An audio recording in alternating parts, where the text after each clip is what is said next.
if there's one takeaway from the science of cosmology, and there are many takeaways, but if there's one takeaway that I think is particularly relevant to this weekend, it's that the universe is big. But so big, on such a scale, that it renders all of our earthly narratives very local and very limited and very temporal. It's easy, I think, for us human beings living on this planet, our daily lives in contact with other human beings in a certain kind of cultural bubble, to forget that our stories, our narratives, our sacred narratives, are all relative to that little bubble we live in, and that the universe is so much bigger, and that I think requires us to at least make an attempt to step outside of those local narratives from time to time. And a great opportunity to do that is given us in these tablets that Baha'u'llah wrote, revealed during the Baghdad period. All of these are early tablets of Baha'u'llah that were revealed prior to his declaration.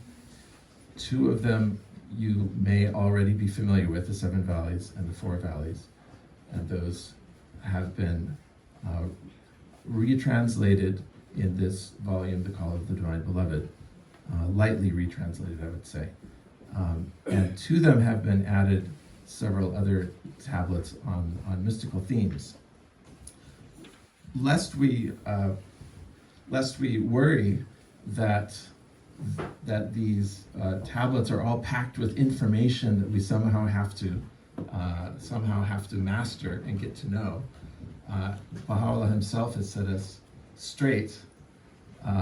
Later in the Akka period, he was asked about the Seven Valleys, and he said the following very curious thing about it. He said, this treatise, and you can find this in the introduction. If you have brought your own copy of the Call of the Divine Beloved, then you can refer to the introduction for part of this tablet here. Baha'u'llah says, this treatise, he's referring to the Seven Valleys, was revealed in the language of the people in the days prior to our declaration. The occasion for its revelation was the receipt of a letter addressed to the most holy court in Iraq from a man of Sunni persuasion who was both a scholar and a mystic. This treatise was therefore revealed in accordance with divine wisdom in the manner that was current amongst the people. However, in this day, every soul who hath fixed his gaze upon the supreme horizon and hath recognized the one true God hath verily attained unto every one of the seven valleys or seven stations mentioned therein. For in this dispensation, every idle fancy hath been cleft asunder, and all have been instructed, once they have recognized God, to acquire such knowledge as can profit humanity and to forsake the pursuit of imaginary attainments.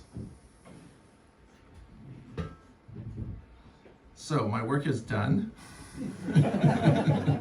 We don't need to worry about this, do we? Or maybe there's something here to be discovered that might not be what we initially think it is. And when I was thinking about the content of these tablets and how to present it this weekend, I was thinking of the opening sentence of Rick Warren's The Purpose-Driven Life. I don't know how many people have read. It's a great book, actually. I recommend that you read it. It's a great book on living a Christian life. And he begins this book with the sentence, "It's not about you." And of course, the rest of the book shows all the ways in which it is about you. But the you that it's not about is the limited you, and the real you that it's about is something with a broader definition. And I think it's a similar kind of thing with Baha'u'llah's mystical tablets. We might, on the surface, look at these as, oh, this is about me, this is about my spiritual journey, and this is a kind of guidebook or roadmap for my own spiritual journey. And maybe it is in part, and maybe in part it's also not really about us. Maybe this isn't primarily a genre of self-help, but something else is going on. Because after all, the mystical path that Baha'u'llah is outlining in these tablets is a mystical path that has been tread before.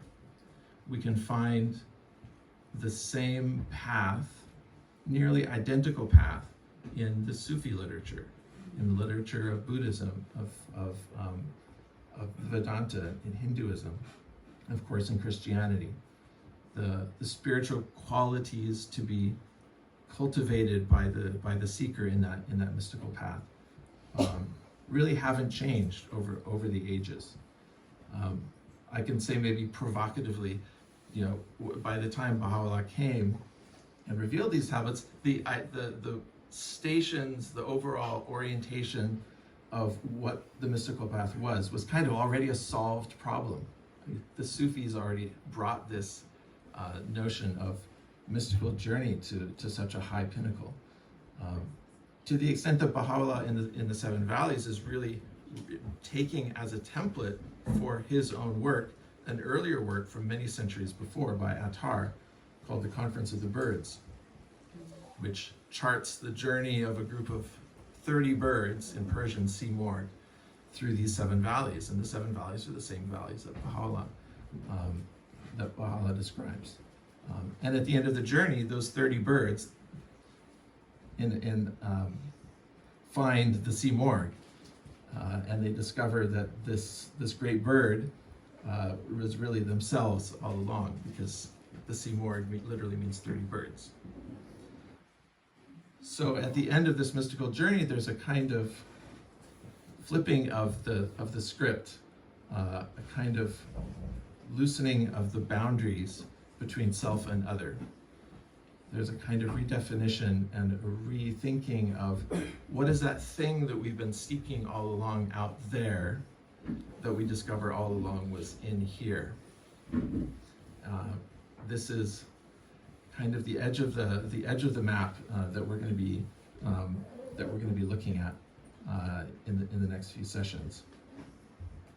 So, yes, these mystical tablets can be read as texts to outline a path of personal spirituality, but let's look for something more, and let's ask ourselves the question: is Baha'u'llah up to something else in these mystical tablets? He himself tells us also in terms of relativizing the message that he's given here. He says, at one time we spoke in the language of the lawgiver, at another in that of the truth seeker and the mystic. And yet our supreme purpose and highest wish hath always been to disclose the glory and sublimity of this station of love and harmony. This is at the very end of Baha'u'llah's ministry, an epistle to the Son of the Wolf. So this language of the mystical journey is, Baha'u'llah himself tells us, it's one language that he uses to get across what may be a larger point. So what I will be sort of my thesis for this, for these few sessions, my claim that I invite you to interrogate on your own, is that Baha'u'llah in these mystical tablets outlines a coherent map of the territory of the mystical journey that is consistent in the overall schema but may differ in the details from tablet to tablet. And we can try to abstract what that consistent structure is, and we'll do that. We'll make an attempt at that this morning. But as with these old maps of the world that we've all seen, and here's a picture of one of the old Ptolemaic world maps that had a very ancient origin, but exists in manuscripts that are more recent. As with these old maps of the world, the known areas are filled in with the most precision and the most detail and are most accurate, while at the edges of the map, that's where you find all the distortions and the inaccuracies. and sometimes missing continents, entire missing land masses. Important elements of the furthermost edges of the map, of Baha'u'llah's map of the mystical journey, I will argue, are scattered throughout his writings, including potentially new continents, and are brought together particularly in this volume, The Call of the Divine Beloved. So the idea is that we start from the center of the map and we go out to the periphery of the map. And at the periphery of the map, things become a great deal less certain. So behind all of this, I want to argue that there's a larger point that Baha'u'llah is making here than the mystical journey. So I absolutely need to issue the important disclaimer. I'm not presenting this as a traveler reporting back from those valleys. I'm not reporting this as a scout to parts unknown who's reporting on the scouting journey. I'm reporting on this as a student of maps who loves studying the different maps, comparing different maps, and suspects, based on the comparison of these different maps, that there might be some interesting land masses to be further explored somewhere at the edge of these maps. In this case, the edge of the map are the later valleys of the seven valleys. What in the seven valleys, the last valley is what Baha'u'llah calls the valley of true poverty and absolute nothingness. But since not all of us are equally familiar with the schema of the seven valleys, we'll have to start at the beginning and go through the first few valleys. And because of time constraints, we're not going to be able to go through them with all of the care and attention we would like to. So it's going to be a kind of quick tour through the first few valleys because we want to get to the edge of the map as quickly as possible. So your mileage on this content may vary. We're all in this kind of realm of subjective experience. We're all experts or novices or whatever you want to call yourself. And we also have to keep in mind certain very dire warnings that Baha'u'llah has issued about this kind of exploration.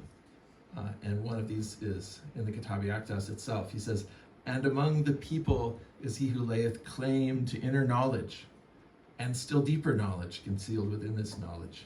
Say, thou speakest false. By God, what thou dost possess is not but husks, which we have left to thee as bones are left to dogs." And towards the end of Gems of Divine Mysteries, if possible, an even more dire warning.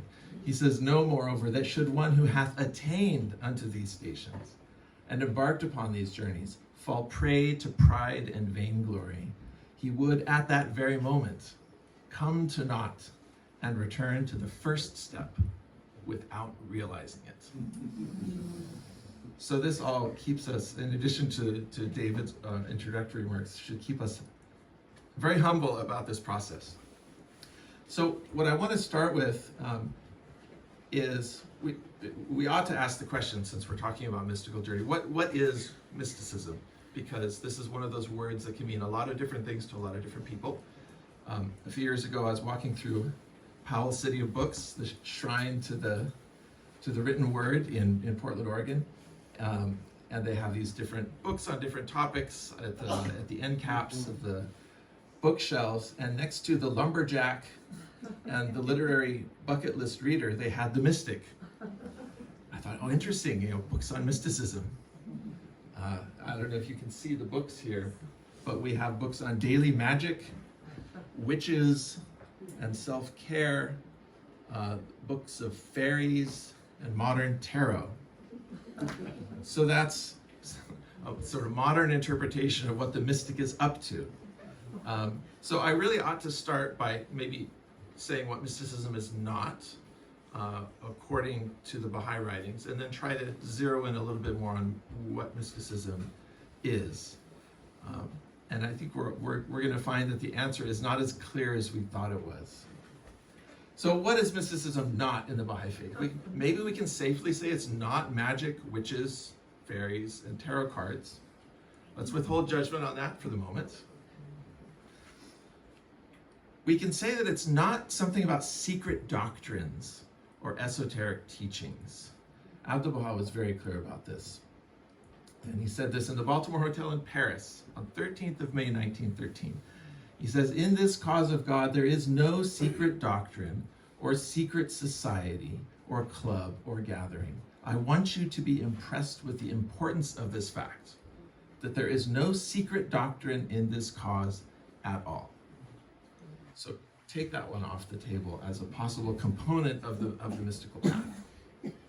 No secrets. And someone asked for clarification to the House of Justice, and on its behalf, the answer came back, quoting a dictionary. The shorter Oxford English Dictionary gives for the word esoteric, designed for or appropriate to an inner circle of disciples, communicated to or intelligible by the initiated only. And in this sense, there are no esoteric teachings in the faith. The message of Baha'u'llah is for all human beings, and none of it is for a select circle of initiates. So no secrets. What about special experiences? Shoghi Effendi had some words to say about this. He said, truly mystical experiences are based on reality are very rare, and we can readily see how dangerous it is for people to go groping about in the darkness of their imagination after the true thing. If we're going to have some deeply spiritual experience, we can rest assured God will vouchsafe it to us without our having to look for it. So if we thought mysticism was about going and finding that special experience, Shoghi Effendi disabuses us of this. And he says something interesting further to this. People asked about Emerson and some of Ralph Waldo Emerson's more mystical writings, and Shoghi Effendi says, people like Emerson were undoubtedly inspired by God, for many of the thoughts that quicken us in this day were uttered and stimulated by them. The tendency of these writers, however, is rather to diminish rather than to enhance the position of the prophet in civilization. These bid us come into communion with God by looking within us. They tell us that the prophets were humans and that we can become like them if we only strive. This renders religion the religion of the few, the religion of only those who have experiences. And Baha'u'llah, perhaps underlining this point in the Kitab-i Aqdas, the idea of going off to on a solitary retreat to have your spiritual experience. He says, how many a man hath secluded himself in the climes of India, denied himself the things that God hath decreed as lawful, imposed upon himself austerities and mortifications, and hath not been remembered by God, the revealer of verses. Okay, so can we make this list? Can we all agree that what mysticism is not in the Baha'i faith is things like magic and witches and fairies, but also secret doctrines, secrets, mysteries, esoteric things, special experiences brought about perhaps by some ritualized practice, or some sort of isolated withdrawal from society in order to focus exclusively on one's own personal spiritual development. Are we good here? Yes. And yet, not so fast. Because, well, there are secrets. Let's read a few passages. Baha'u'llah in the Seven Valleys. If you want to read along in the Call of the Divine Beloved, this is in the Seven Valleys, paragraph 63. So this is one of the later valleys where the edge of the map gets more fuzzy. Baha'u'llah says, the tongue faileth in describing these three valleys. These are the three final valleys. And speech falleth short. The pen steppeth not into this arena. The ink leaveth only a blot. In these stations, the nightingale of the heart hath other songs and secrets, which make the heart to leap and the soul to cry out. But this mystery of inner meaning may be whispered only from heart to heart, and confided only from breast to breast.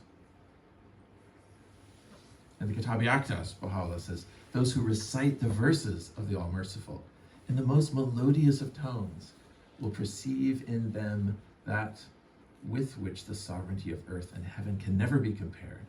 From them they will inhale the divine fragrance of my worlds which today none can discern, save those who have been endowed with vision through this sublime, this beauteous revelation. Say, these verses draw hearts that are pure unto those spiritual worlds that can neither be expressed in words nor intimated by illusion. And in another one of his tablets, Baha'u'llah says, know then, O brother, that God is possessed of a hidden grace, of a concealed bounty, and of unfathomed worlds which are unknown to all save them that soar upon the wings of the Spirit into the atmosphere of his nearness. So maybe there are some secrets. What about experiences? The great experience, the great mystical experience, Baha'u'llah himself describes in his primary doctrinal work in the Book of Certitude, in the Kitab-i-Igan itself. After giving the prerequisites of those who tread the mystical path, he says this is what happens at that hour when the mystic herald, bearing the joyful tidings of the Spirit, shines forth from the city of God, resplendent as the morn, and through the trumpet blast of knowledge will awaken the heart, the soul, and the spirit from the slumber of negligence. Then will the manifold favors and outpouring grace of the holy and everlasting Spirit confer such new life upon the seeker that he will find himself endowed with a new eye, a new ear, a new heart, and a new mind. He will contemplate the manifest signs of the universe and will penetrate the hidden mysteries of the soul. Gazing with the eye of God, he will perceive within every atom a door that leadeth him to the stations of absolute certitude. This is not describing a mystical experience. I'm not sure what is. People would ask Abdu'l-Baha, how can I get a mystical experience? And Abdu'l-Baha would sometimes give them a formula, say, do this, dress up this way, say these verses.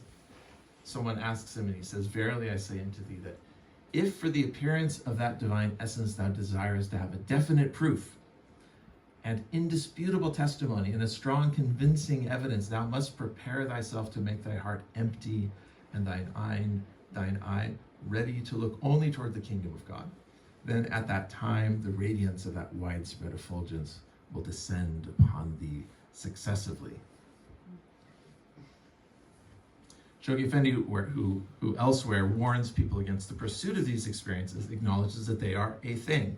He said it's very difficult to distinguish between true visions, which are true spiritual experiences of the soul, and imaginations, which have no reality in spiritual truths.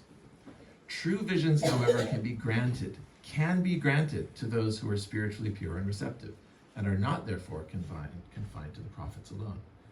And I'll give just three beautiful examples of early Baha'is describing their mystical experiences. The first is from George Townsend.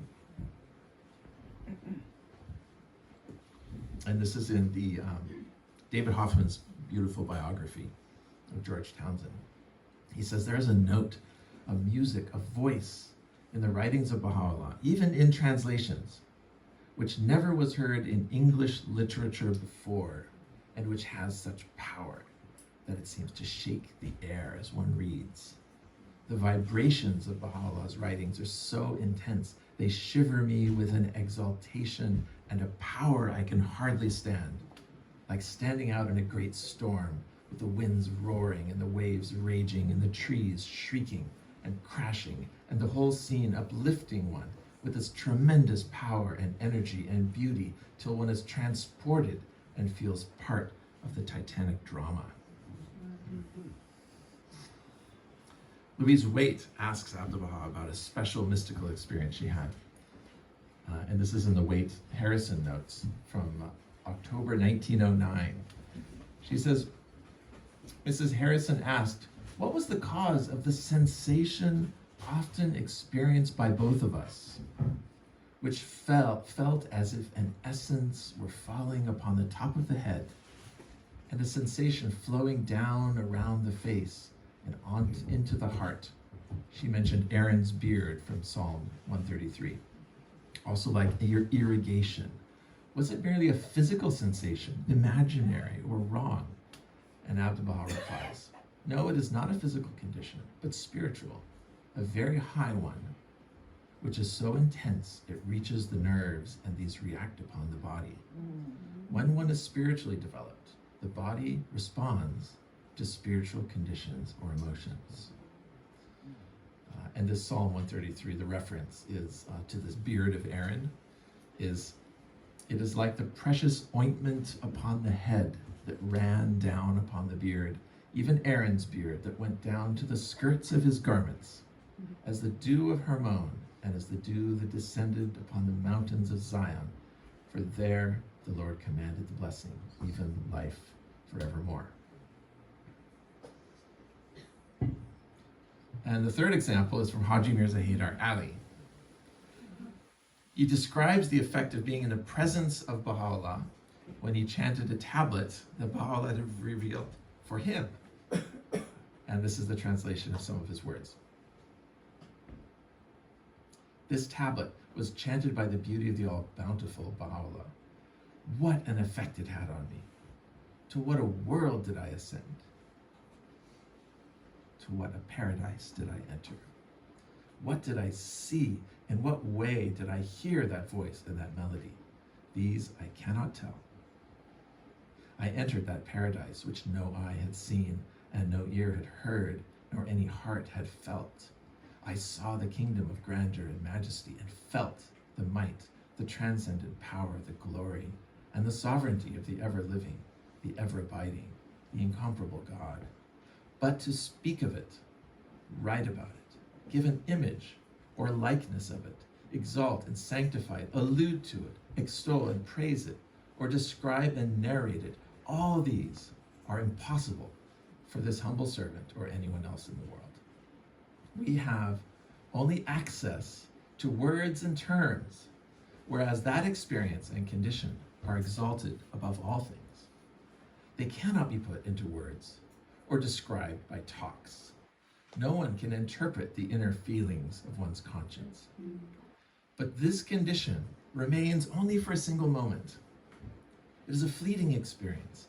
Its manifestation within the human being is due to a special bounty of God. Its duration, varying from the twinkling of an eye to a longer period, depends upon one's capacity to become the recipient of this bounty.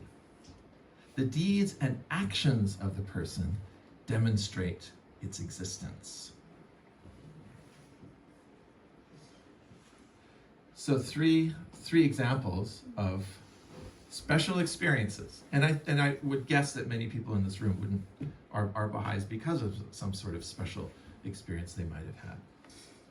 And finally, what about this idea of withdrawing into the wilderness to have your spiritual experience? Well, what does Baha'u'llah describe in the Kitab-i-Iqan towards the end, where he describes his own departure for Suleymania? He says, we betook ourselves to the wilderness, and there, separated and alone, led for 2 years a life of complete solitude. Our soul was wrapped in blissful joy, and our whole being evinced an ineffable gladness. For in our solitude, we were unaware of the harm or benefit, the health or ailment of any soul.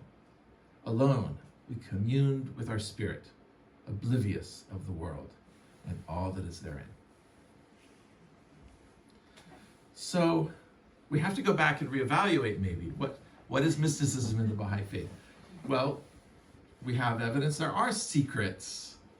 There are special experiences that can be had, although this is not the religion of those who have experiences in the sense that Shoghi Effendi says. It is a religion in which people have experiences. And there are, let's say, important precedents for the idea of an isolated withdrawal from society in order to focus exclusively on one's own spiritual development. All of the prophets had some period of retirement, which was key to the evolution of their own mission. So what do we do with this? We're sort of going off the map, I think, a little bit. You get to a point, and this particularly is the case with mystical subjects, where it seems to say one thing in one place and the opposite thing in another place. And part of the difficulty in working one's way through this material through the lens of the rational mind is that it breaks those boundaries.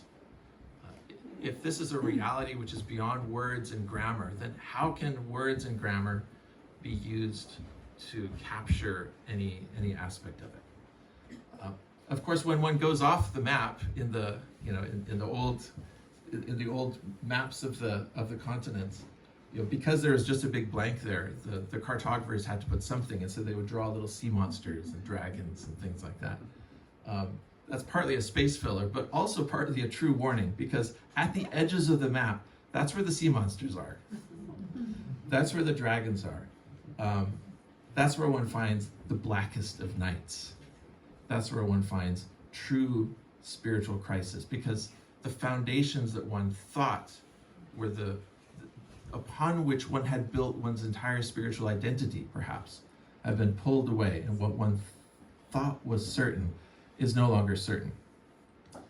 Just in reference to this blackest of nights, this is from the Four Valleys, when Baha'u'llah reaches the fourth valley, and this is in your books, pages 94 to 95.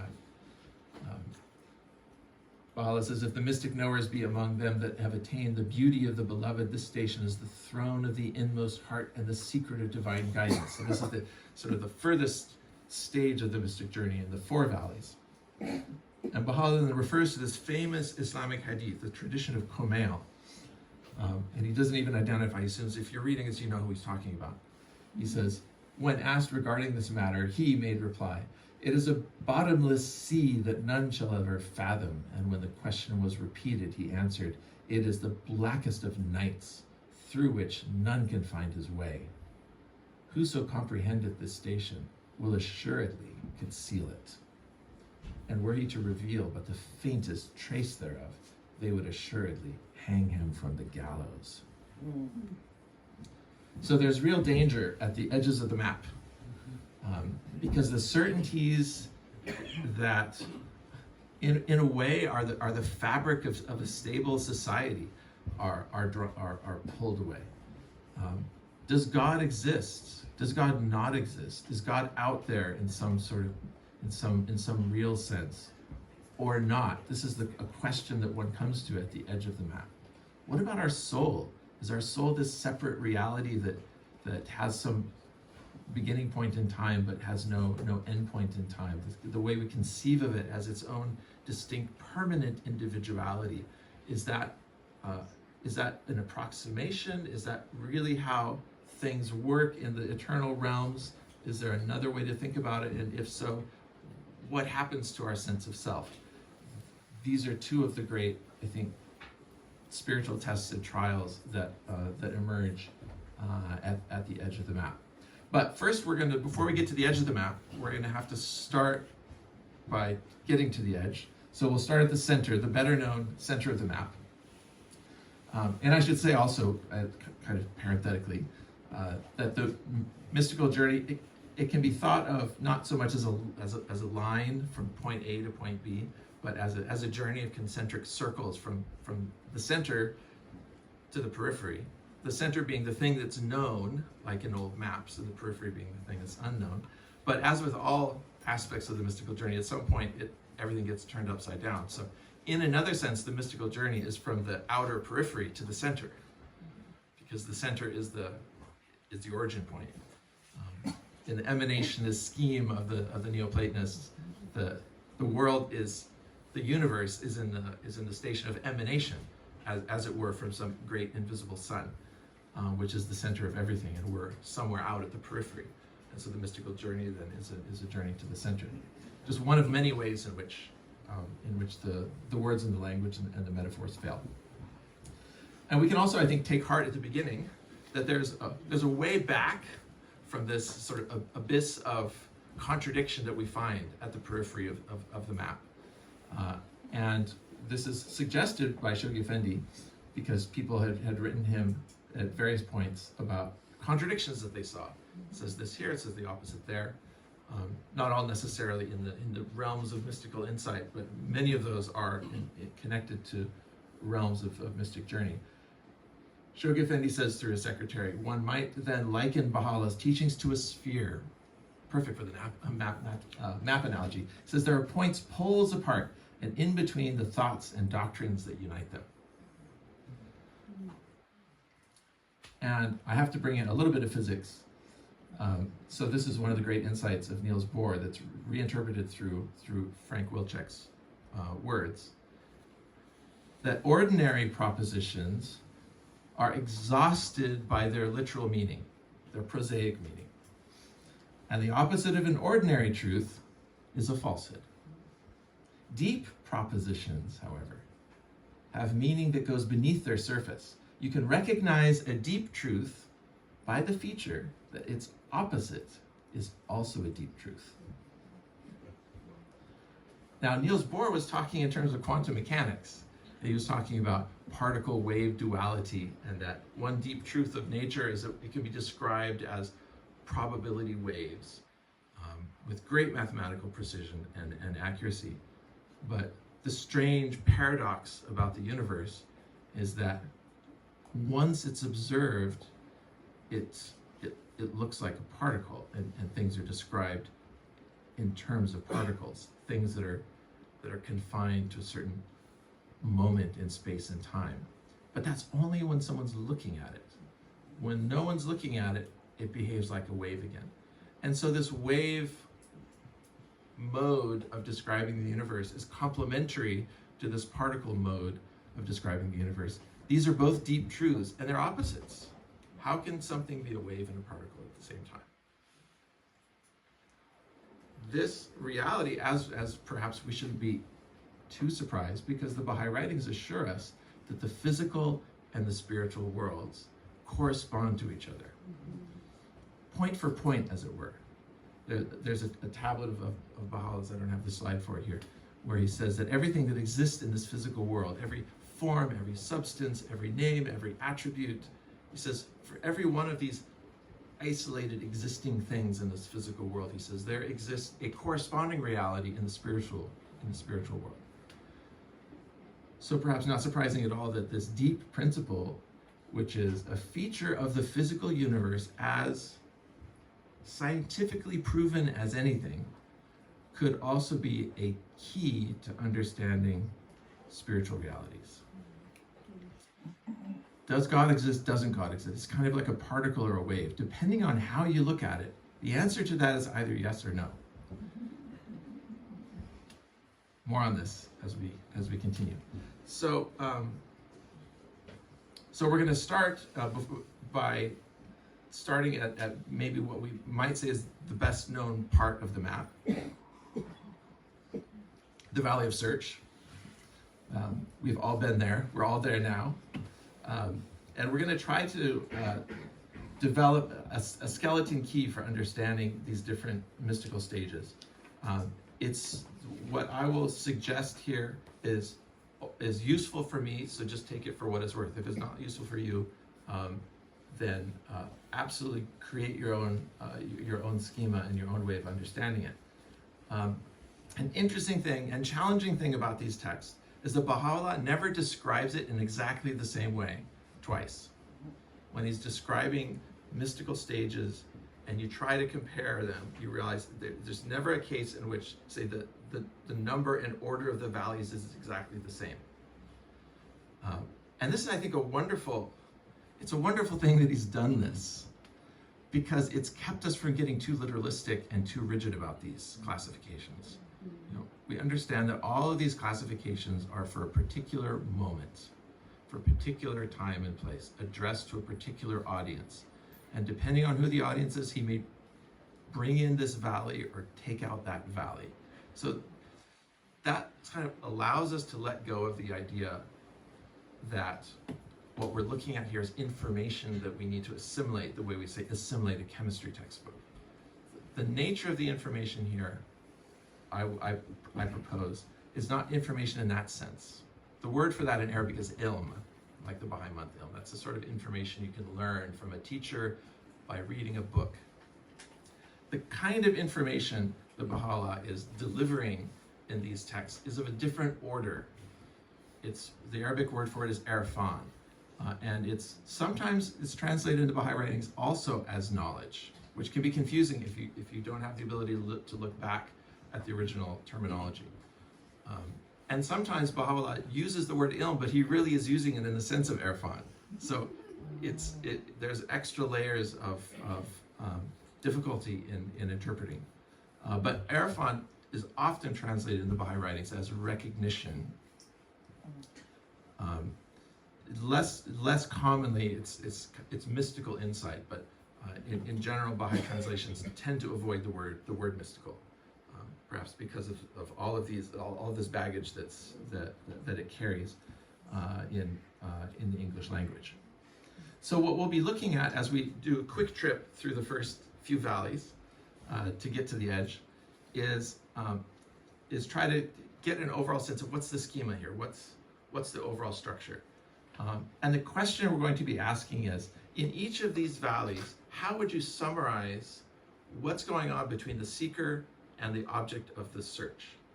What's the relationship between the lover and the beloved in each of these stages? What's the relationship between the seeker and the individual and God in each of these stages?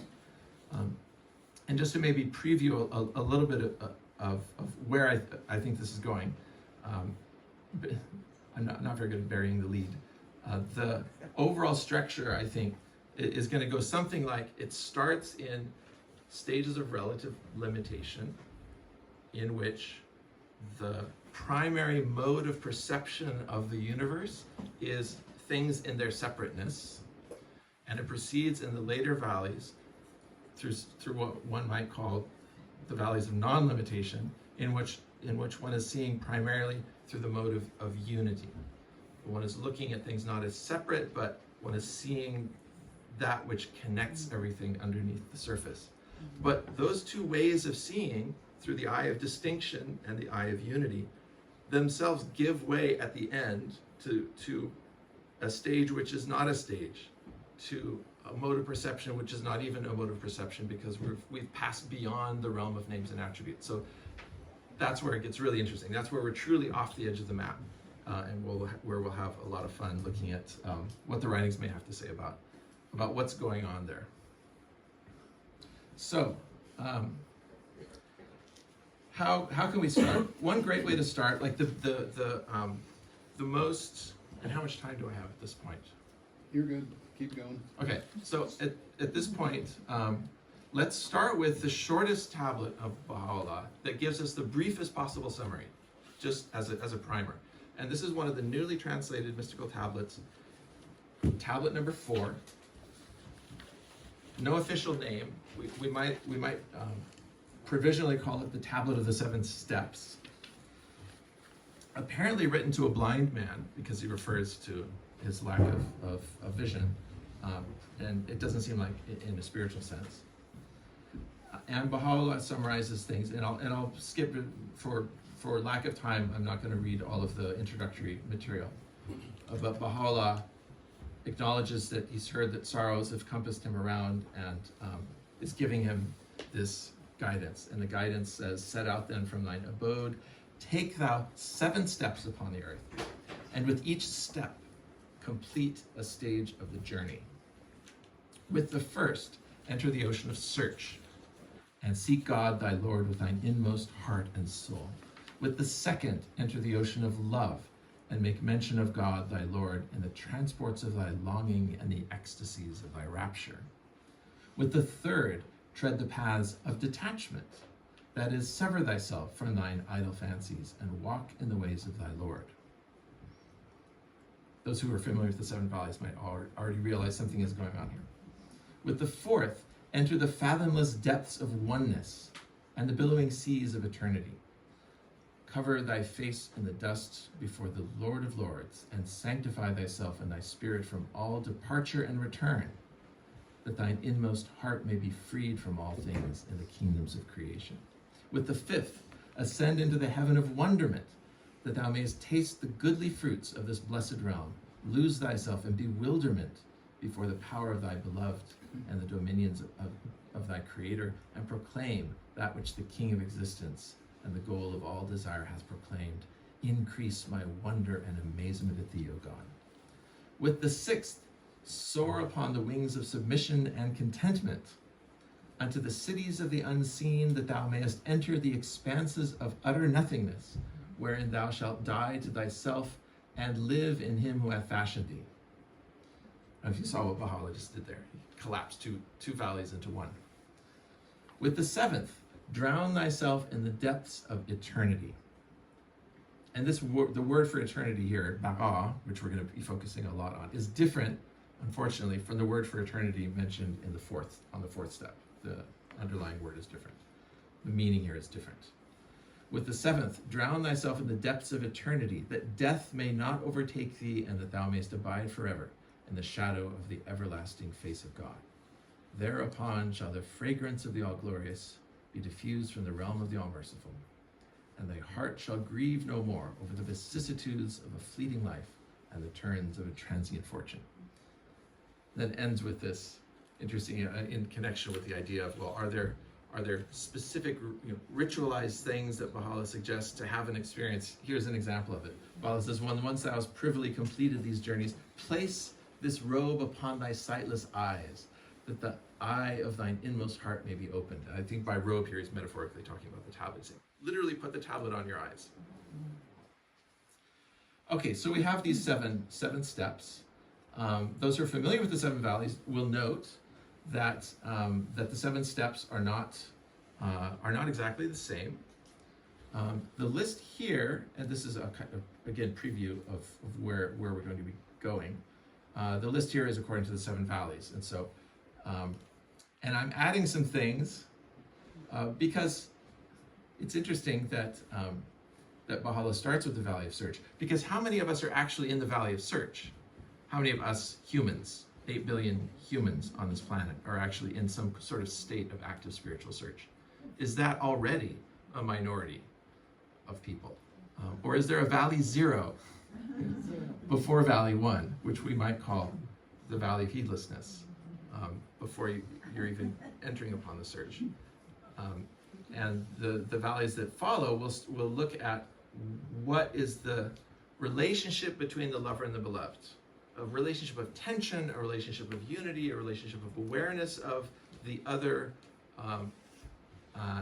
and we're going to come back to this slide, so I won't say more about it now. And if you completely disagree with how I've arranged things on this slide, that's okay too, because it's not crucial to a lot of what we're going to be saying later on. It's just trying to get us through these first few valleys in a way that gives us some starting point of a structure to think about it. So what about this Valley Zero? The Valley of the Not Yet Searching. In the seven valleys, this is in Call of My Beloved, Tablet 2, that's the seven valleys. You'll know that by heart by the end. Paragraph 42, Baha'u'llah says, "For there are some who dwell on the plains of divine unity and speak of that world, and some inhabit the realms of limitation, and some the grades of self." These are the early valleys. While others are completely veiled. So perhaps Baha'u'llah is gesturing to that other group, which perhaps includes the majority of the human race, but Baha'u'llah in his grace doesn't emphasize it anywhere. So what's happening in this Valley 1, in the Valley of Search, the opening valley in most of the schemas? We can say more about it, and then we'll completely run out of time. So forgive me for not spending what ought to be spent in looking at all of the beautiful metaphors and things that are said in relationship to the Valley of Search, and the spiritual prerequisites of these valleys. I'm also not getting into that much. Baha'u'llah talks about purity of heart as an essential prerequisite of the Valley of Search. And the focus here is not going to be so much on that. Yes? Can I ask you, when you have your reference up there and you have the valley in the Call of Divine Beloved 2.42 or 2.9, Oh, yes. what is that? Yes, on the annotation here, which may not be consistent throughout, the 2.9 is tablet number 2, paragraph 9. So these are not page numbers. The one thing you can be sure of that I will not give page numbers unless I'm forced to, because that's the only way to refer to something. Otherwise, you can assume they're paragraph numbers or section numbers or tablet numbers. Thank you. So 2.9, yeah, it's 7 valleys, paragraph 9. I will argue that what's happening in the Valley of Search ontologically or metaphysically is that this is the valley in which one discovers that there's a beloved to be sought. In the Valley of Heedlessness, you don't even realize you're searching for the beloved. I mean, you may be without realizing it in some sense, but you're not consciously on a path. When you enter into the Valley of Search, you realize there's something out here that I want to find. Okay, it's the discovery of the other, the discovery of these opposites into which the relationship will evolve as the valleys evolve. Baha'u'llah says regarding this, in this journey the seeker reacheth the station where he seeth all created things wandering distracted in search of the friend. How many a Jacob he will see searching after his Joseph. How many a lover will he behold hastening towards the well-beloved. A world of adoring souls will he witness, tracing the path of the adored one. At every moment he findeth a weighty matter, in every hour he becometh aware of a new mystery, for he hath severed his heart from both worlds, and set out for the Kaaba of the beloved. At every step, aid from the invisible realm will attend him, and the fervor of his search will grow. And we find in Gems of Divine Mysteries, which is, you might miss it, it's a book of precisely the same size and format, at least in their original publication formats, to the Call of the Divine Beloved. But Gems of Divine Mysteries was translated and published quite a few years earlier, around 2004-ish, if I'm not mistaken, 2002 actually. And Gems of Divine Mysteries is very closely aligned to the Seven Valleys. In the second half of it, it reads just like the Seven Valleys, with some variation, as there's always some variation in the sort of the order and sequence of the valleys. But the first half of it reads just like the Kitab-i-Igan. So Gems of Divine Mysteries is kind of sits right between the Kitab-i-Igan and the Seven Valleys in terms of the content and structure. And in the first half of Gems of Divine Mysteries, Baha'u'llah even takes up the same biblical passages that he interprets in Kitab-i-Igan and that are the centerpiece of part one of the Kitab-i-Igan, and he interprets it in Arabic, because this book is in Arabic, whereas the Igan is largely in Persian. But it's all different words, some different metaphors. It's like you're looking at a difficult subject from two slightly different angles. So it's so useful to look at Gems of Divine Mysteries at the same time that you're looking at the Seven Valleys. Whenever you want to get some insights into any given valley, read the parallel descriptions of it that you find in Gems of Divine Mysteries and in the Seven Valleys, at least as a starting point. And oftentimes you're going to walk away with a little bit more insight. So in Gems of Divine Mysteries, paragraph 37, and also later he reiterates this. He says, in this journey, he calls it the Garden of Search, the seeker becometh witness to a myriad changes and transformations, confluences and divergences. So there's this idea of this valley being associated with becoming aware for the first time that there are contradictions, that there's something to be resolved, that there's something to be sought, and it seems to be outside of myself. Okay, we have to kind of go quickly because otherwise it'll take up all of the time. All the good stuff is at the end. So what happens in the second valley is that other comes into a state of tension, because when the seeker discovers the object of their search, it's described in terms of love, and oftentimes human love is the metaphor for this. But it's a love that's not requited. You know, the lover can't get to the beloved. There's a wall between them that one has to scale with untold difficulty. But there's a tension and a pain associated with this valley. As Baha'u'llah says in the Seven Valleys, the steed of this valley is pain. And the pain is because of that sort of the unrequited, unresolved nature of that tension. In the Seven Valleys, Baha'u'llah says, now if the lover could have seen the end, he would from the beginning have blessed the watchman. This is the one who kept him from scaling the wall. But since the end was veiled to him, he lamented and made his plaint in the beginning. Such is the state of the wayfarers in this valley. So they're still ignorant of some essential truth about the beloved that they only come into the knowledge of at a later stage. Nay, and also in Seven Valleys, he says, nay, they would even soar above this station, as it is said, love is a veil betwixt the lover and the beloved. More than this I am not permitted to tell. So in the sort of colloquial, cultural talk about mysticism, you might think, well, love is the final thing. Once you've, what greater thing than love is there? To have met your beloved and isn't this the sort of the best metaphor of mystical attainment? Whereas in the actual mystical stages, it's one of the very, very early stages that you have to get beyond, get to the other side of. So what's on the other side of love?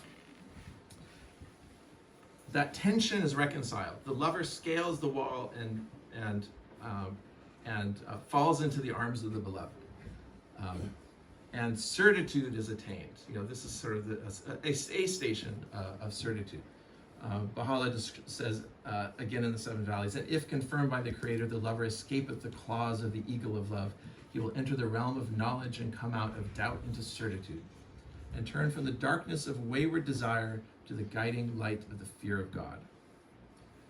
And I think he's describing the same process, the same mystical transformation in the Kitab Yagan, where he says, only when the lamp of search, of earnest striving, of longing desire, of passionate devotion, of fervid love, of rapture and ecstasy is kindled within the seeker's heart, and the breeze of his loving kindness is wafted upon his soul. This is describing the first two valleys, search, love, with a little help from the outside, which may not necessarily be the outside, we'll see. Will the darkness of error be dispelled, the mists of doubts and misgivings be dissipated, and the lights of knowledge and certitude envelop his being. And regarding this, Baha'u'llah says, such is the state of the wayfarers in this valley, he's referring to the valley of love, but the people of the valleys above this, and he's referring here to the valley of knowledge, see the end and the beginning as one. Paragraph 30, I particularly recommend that you read carefully, because there's a lot of, I think, keys to understanding of what's going on across different valleys is found in paragraph 30. And it has something to do with, do you see the end and the beginning or not? Do you recognize that there are ends and beginnings? First of all, you might not. Do you recognize that there's an end and a beginning? There's a self and an other. Paragraph 30 in which book? In tablet 2 in the Seven Valleys, in the Call of the Divine Beloved. And in the Valley of Love, one is very, very aware of the end and the beginning, which is really the same pairing as the lover and the beloved, but they're separate. They're painfully separate. But in the next valley, in the Valley of Knowledge, one sees the end and the beginning as one. So there's a unity, which also is referenced sometimes in erotic terms as the union of the lover and the beloved. And a very interesting point here is that in the tablet that we actually read in its entirety, it's not the Valley of Knowledge here. The third step is not knowledge, but detachment.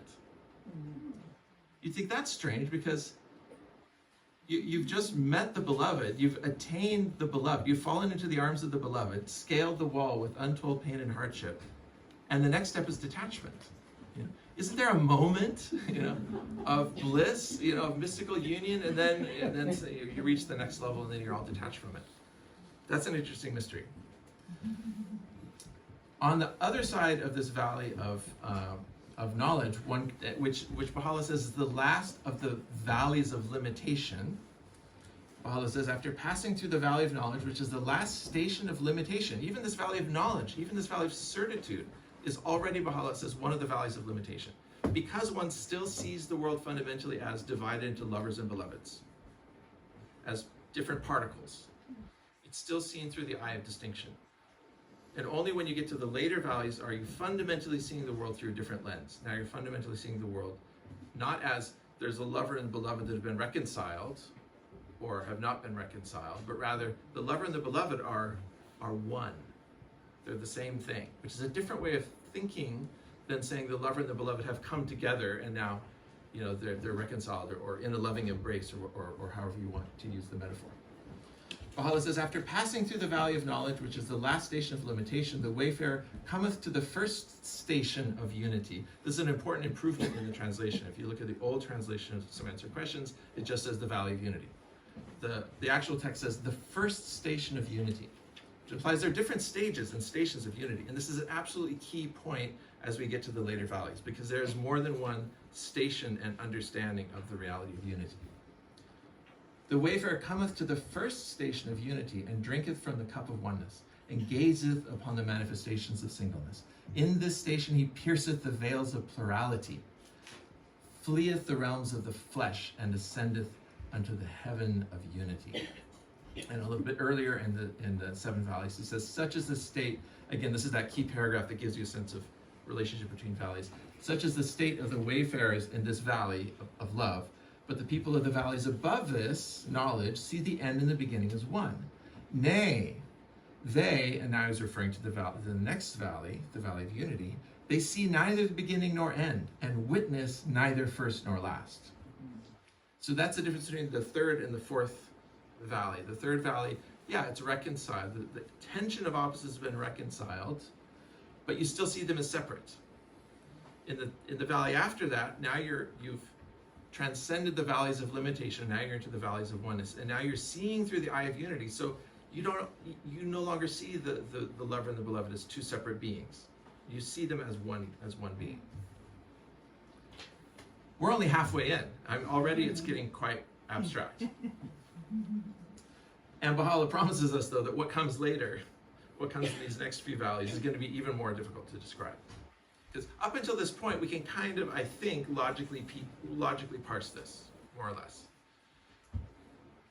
But Baha'u'llah says, the tongue falleth short in describing these three valleys: contentment, wonderment, and annihilation, true poverty and absolute nothingness. The tongue falleth short, faileth in describing these three valleys, and speech falleth short. The pen steppeth not into this arena, the ink leaveth only a blot. And I read this earlier. In these stations the nightingale of the heart hath other songs and secrets which make the heart to leap and the soul to cry out. But this mystery of inner meaning may be whispered only from heart to heart and confided only from breast to breast. So as we get to the sort of edge of the map here, it becomes a place that's very difficult to describe using words and the regular grammar of things. So why does this next valley contentment? And maybe we'll stop right as we get to sort of the edge of the abyss. We'll stop, and if I'm out of time, then we can sort of start by diving into the abyss. So the next valley then is the valley of contentment. Baha'u'llah describes it thus in seven valleys: the wayfarer, after traversing the high plains of this supernal journey, entereth into the city of contentment. In this valley he feeleth the breezes of divine contentment blowing from the plain of the spirit. He burneth away the veils of want, and with inward and outward eye perceiveth within and without all things the day of God will satisfy everyone out of his abundance. From sorrow he turneth to bliss, and from grief to joy, and from anguish and dejection to delight and rapture. So there's one moment of joy that we have, and relative peace and stability. But this moment of, I finally figured it out. I've resolved the opposites. Okay, it's all one. The end and the beginning are one. I get it. And now it's sort of this moment of, I've got it. This is the valley of contentment. But it precedes the next valley, which is the valley of wonderment. And the word hayrat, which is translated as wonderment, usually in the context of the Baha'i writings and mystical journey, could just as easily have been translated as confusion or bewilderment, because the word also means those things. Wonderment is like the positive, it's like, oh, what a wonderful thing this is. But the other side of that coin of hayrat is, I'm confused. I'm bewildered. I don't know what's about to happen. But this state of serenity achieved at attaining the first station of unity is disturbed as one, I think, comes into the first intimations that what is yet to come is the true dark night of the soul. What is to come is going to pull away the rug from under your feet and send you hurtling into the sort of the outer darkness of uncertainty, from which there is no certain path back. There's no guarantee you're going to make it back. So Valley 6 is this valley of wonderment. or confusion. After journeying through the plains of pure contentment, the traveler cometh to the valley of wonderment and is tossed upon the oceans of grandeur. And at every moment his wonder increaseth. And you can translate that as confusion. Now he seeth the embodiment of wealth and poverty as poverty itself, and the essence of independence as sheer impotence. Now he is struck dumb with the beauty of the all-glorious. Again he is wearied out with his own life. How many a mystic tree hath this whirlwind of bewilderment snatched by the roots, and how many a soul hath it worn out and exhausted. For in this valley the traveler is flung into confusion, albeit in the eyes of him who hath attained. Such signs are esteemed and well beloved. At every moment he beholdeth a wondrous world and a new creation, and goeth from astonishment to astonishment, and is lost in awe before the new handiwork of him who is the sovereign Lord of all. In Gems of Divine Mysteries, we have a parallel description of this valley. O thou who art mentioned in these tablets, know thou that he who embarketh upon this journey of wonderment, Herat, will marvel at the signs of the power of God and the wondrous evidences of his handiwork. Bewilderment will seize him from every side, even as hath been attested by that essence of immortality from the concourse on high. Increase my wonder and amazement at thee, O God. And then a snatch of poetry. I knew not what amazement was until I made thy love my cause. Oh, how amazing would it be if I were not amazed by thee. In this valley, the wayfarers stray and perish ere they attain their final abode. You think you've made it. I mean, you've gone through all of these 4 valleys and done all the hard work, and now you're about to stray and perish. Because you come into the valley which, for those of us raised on the 7 valleys, thinking this is the end, the valley of true poverty and absolute nothingness, here's the end of the journey, which we'll find is not necessarily the case. Baha'u'llah says, after scaling the high summits of wonderment, the wayfarer cometh to the valley of true poverty and absolute nothingness. This station is that of dying to the self and living in God. That is a key sentence that we're going to be circling around and around this sentence for a few hours. What does that mean? To die to the self and to live in God.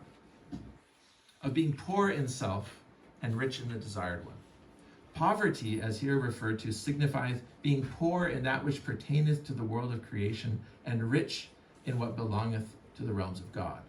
For when the true lover and devoted friend reacheth the presence of the beloved, the radiant beauty of the loved one, and the fire of the lover's heart will kindle ablaze and burn away all veils and wrappings.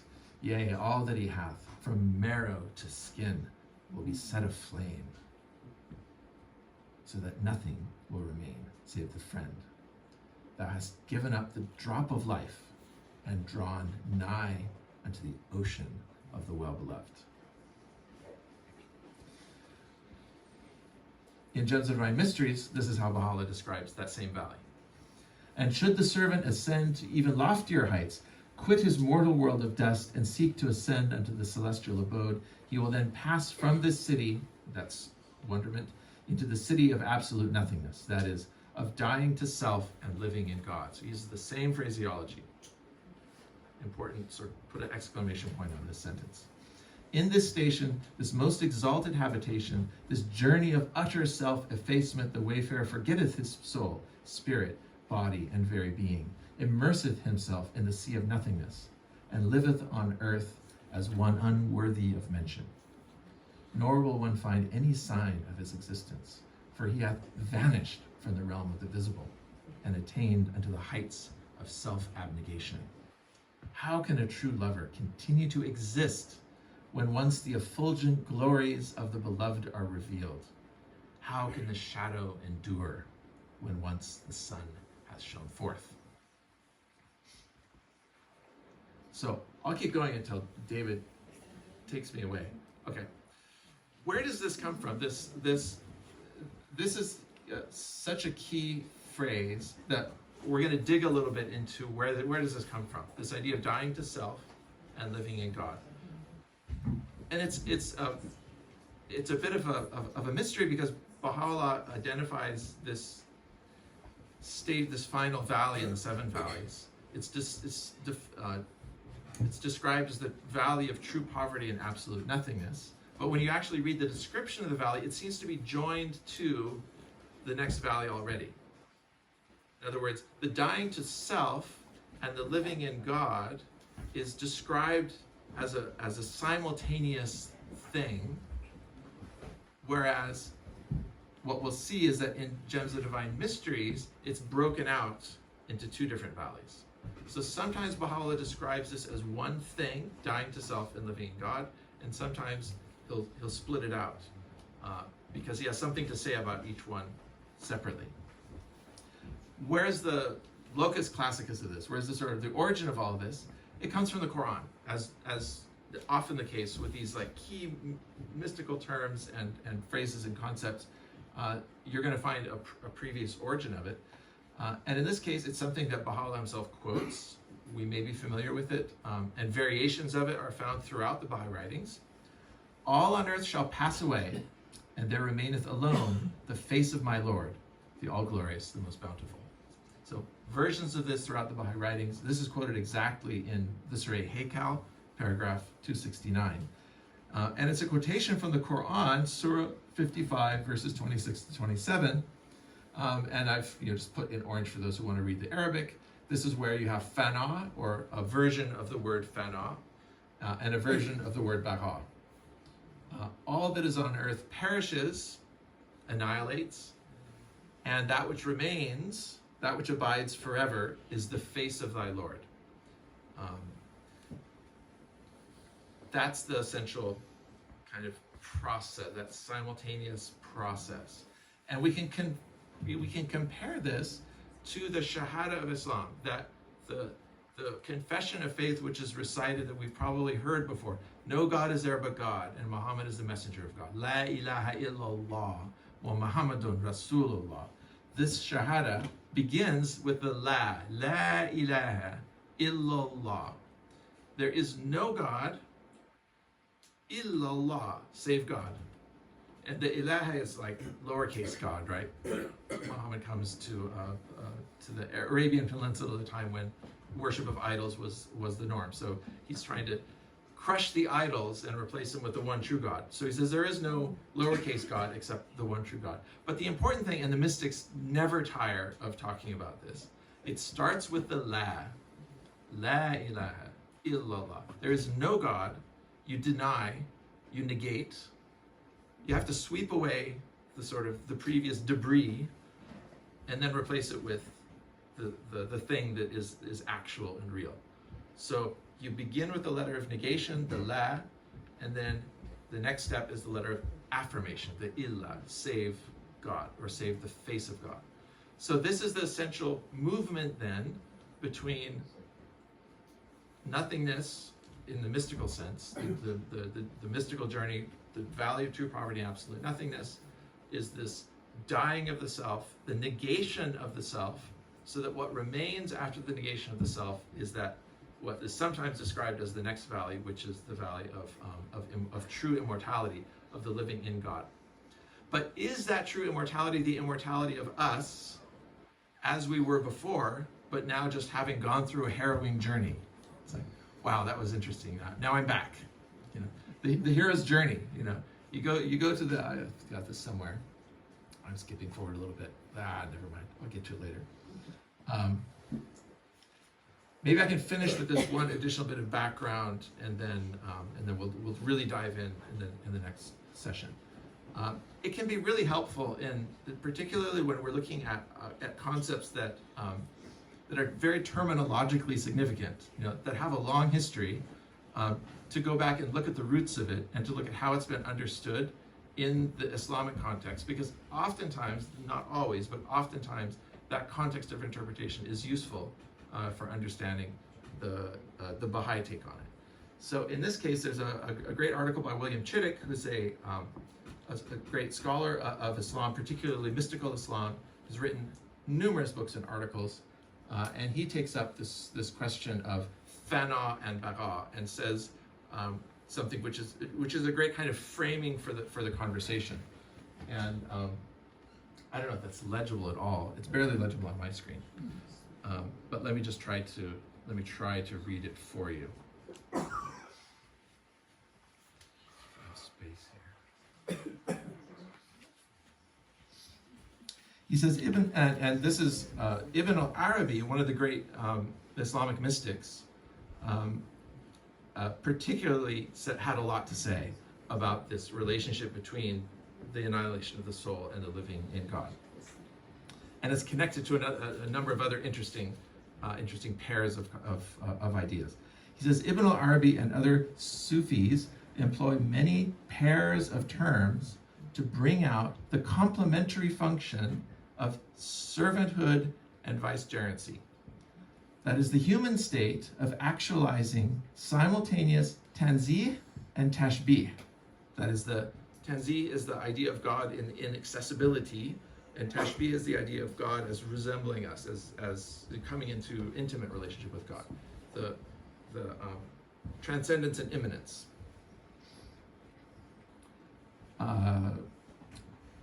Or being fully incomparable with wujud and fully similar to it at one and the same time. We're not going to get into wujud as much for time constraints.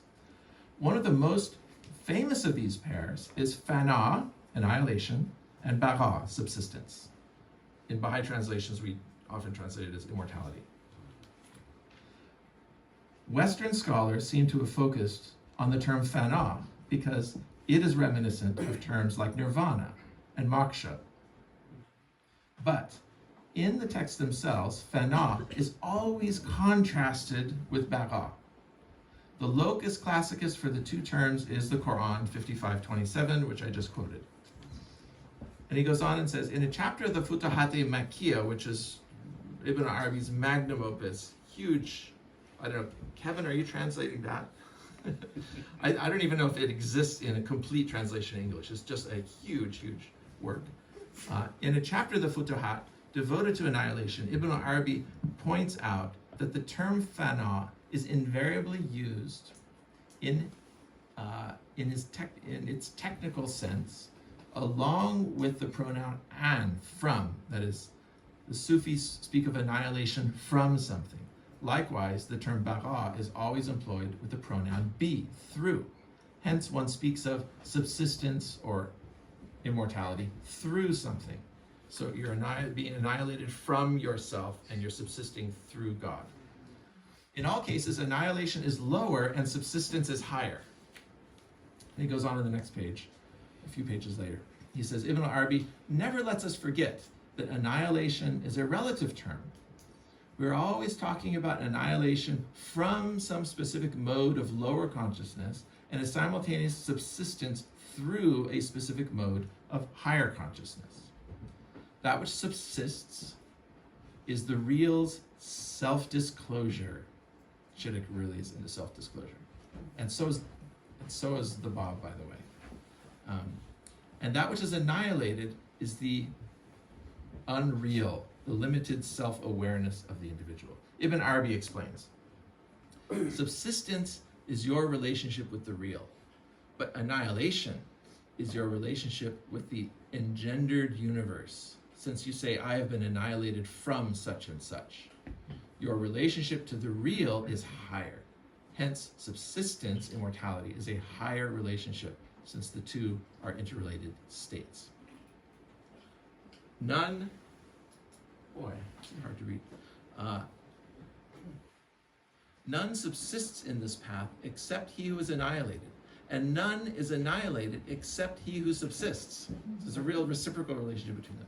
The one described by annihilation will always be in the state of subsistence, while the one described by subsistence will always be in the state of annihilation. In the relationship of subsistence is the witnessing of the real, while in the relationship of annihilation is the witnessing of creation, the universe. For you never say, I was annihilated from such and such, without conceiving of what you are annihilated from. Your very conception of that is your witnessing it, since you cannot avoid making it present to yourself in order to conceive of the property of being annihilated from it. Subsistence is the same. You have to witness the one through whom you subsist And in this path, subsistence is only through the real. Hence, you have to witness the real, since you must have made it present in your heart and conceived of it. Then you will say, I subsist through the real.